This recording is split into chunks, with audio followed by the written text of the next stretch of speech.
What do you think about an actor investing their own money in a project? Do you think that's a good idea? Do you think it's... It's risky to invest your own money in a project, but Angeline-Rose did it. She funded the CINEDOPES season, and it's an amazing thing. She had the idea, she owned the property of this movie theater comedy, and she wanted to make it, and she wanted to do a comedy in an ensemble and hire other actors and give us all a chance to do a really cool show. And it's something that I've rarely done, invest my own money in my own projects. I've invested in other people's projects, but not often in my own, just because I always feel like I'm already bringing enough to the table when I do my own thing, and I want somebody else to share the risk with me, and so there's more of a team that is invested.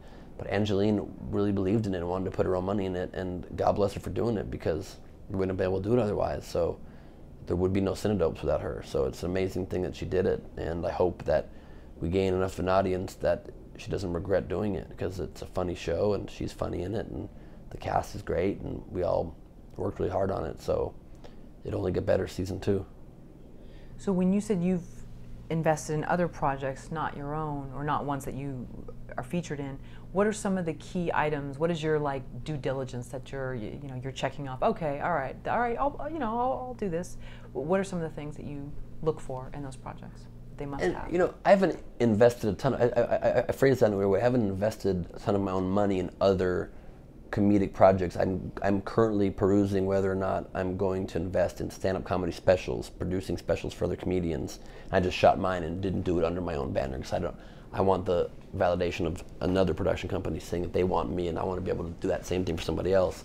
But it's more investing time of helping somebody, taking comics under your wing, bringing comics on the road that you think have talent, and bringing them out and helping, if they just giving them stage time or any advice if they wanted it about ways to develop material that might suit them better or help them, along to create stuff that might be more of a solid act that can help take them further in the stand-up world.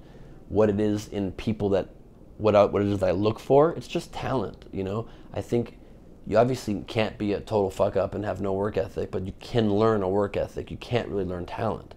So I just feel like I've always had a pretty good eye, at finding talent and knowing when people are good.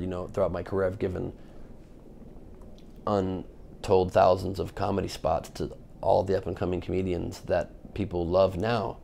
I helped a lot of them, with their first spots at major clubs, helped get them into the improvs, into the Comedy Juice shows, and helped get them seen by agents and producers that ended up leading to big things for them.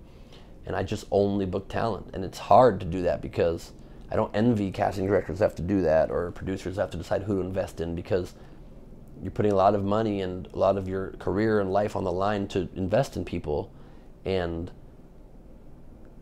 so you just have to pass on people that aren't talented. You have to pass on people who don't have it. And the sad version of that is when people work really, really hard and don't have talent. That's unfortunate. So working hard can be so effective. Even sometimes they make it through, oftentimes. But when someone doesn't have talent and no work ethic, it's easy to pass on. It's like, why care? They don't even care.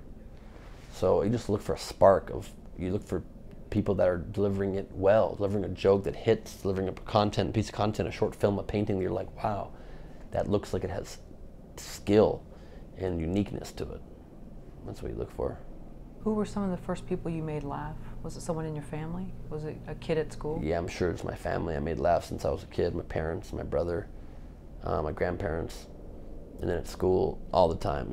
Even with my speech problem, I was still on and off able to speak better different parts of the year, different classes. Right from working on flights, still one class comedian in 6th, 7th, and 8th grade, even though I had a speech problem throughout all that, because I was just still able to find funny ways to talk and to say things and to point out absurdities in other people's behavior, and did that in a very stammery, weird way oftentimes, but it was always fun making people laugh at school. Comedy's a really interesting diffuser of tension. It's a really interesting icebreaker. It's a really great way to, lubricate a room.